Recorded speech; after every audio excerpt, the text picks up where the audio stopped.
form of determining the weight in a horse would be through body condition scoring.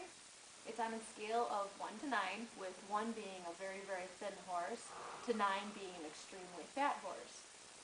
We usually can tell when a horse is on the low end or the very high end of that scale, but what we have trouble with is distinguishing if a horse is in that middle bracket.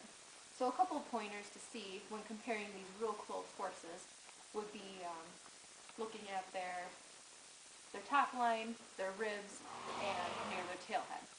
So this horse here we would judge as a 4, which is moderately thin. We look at the top line, he's got this negative crease along his back where instead of it being a dip in, it's either completely flat or up a little bit. If you look across his ribs, you can see a faint sighting of them, and you can feel them.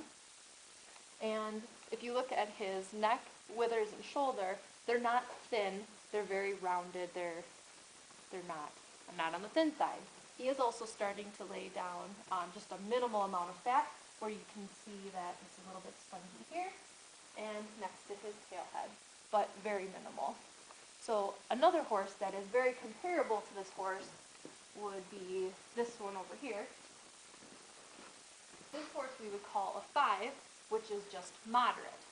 Very similar to the dark horse, but this one we distinguish that has a little bit more covering over the ribs. You can still feel them, but still not quite as much. The crease along the back line, there is a little bit more of a crease compared to it being flat or raised, but still, once again, it's very minimal.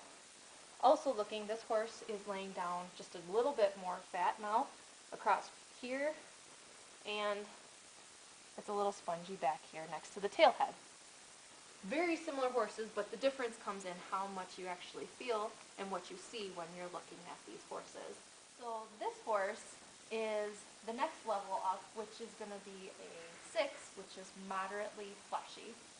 Now we distinguish this horse from our 6, which was moderate, by the crease being just a little bit more evident. It's definitely more spongy back here along the tail head. And if you feel along the ribs, you just barely can feel the ribs. There's a lot of spongy fat in here. She also is laying down fat around her withers. Down her side, she's got a couple fat deposit areas.